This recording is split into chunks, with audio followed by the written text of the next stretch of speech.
My plane got struck by lightning, and apparently I said the wrong thing in response. So I'm on a flight, and we're going through a storm, and all of a sudden the plane lights up like a Christmas tree. Just pew! Here's the thing, planes get struck by lightning a lot, and because the fuselage forms something called a Faraday cage, it means it doesn't shock the people inside, so we're good. Fun fact, that doesn't make it less startling. So the lightning hits, and the thunder cracks, and people start screaming, but I've been in a plane crash and had a plane struck by lightning before, so I'm used to it. So I just look up into the heavens and go, come on, don't tease me. And that's when the guy sitting across the aisle from me looked over at me like I was the scariest part of this plane ride. And he looks over at me and goes, does this happen to you a lot? And I unfortunately looked back and went, too much! That's when a lot of eyes turned to me and I realized, oh no, they're thinking about tossing me to save the plane. Exhibit A. Here's a modern day phone. Recognize it?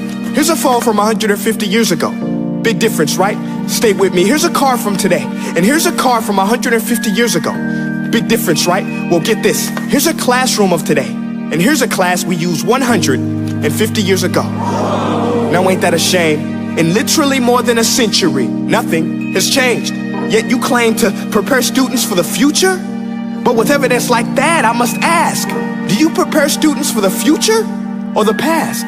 I did a background check on you and let the record show that you were made to train people to work in factories, which explains why you put students in straight rows, nice and neat, tell them sit still, raise your hand if you want to speak, give them a short break to eat, and for 8 hours a day, tell them what to think.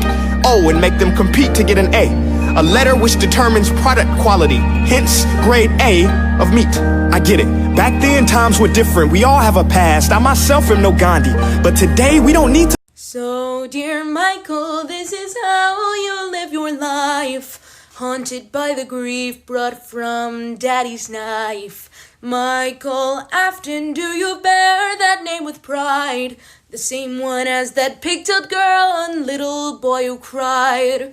Mike Schmidt Benedict, does it bring you satisfaction, bringing them together even though you were abandoned? So take a deep breath, don't get your innards in a twist, 'cause Daddy's just a metalhead, forget about Elizabeth. Michael Afton almost broke out from the group, only to end up getting himself scooped, and how sick it must have looked as your flesh began to decay.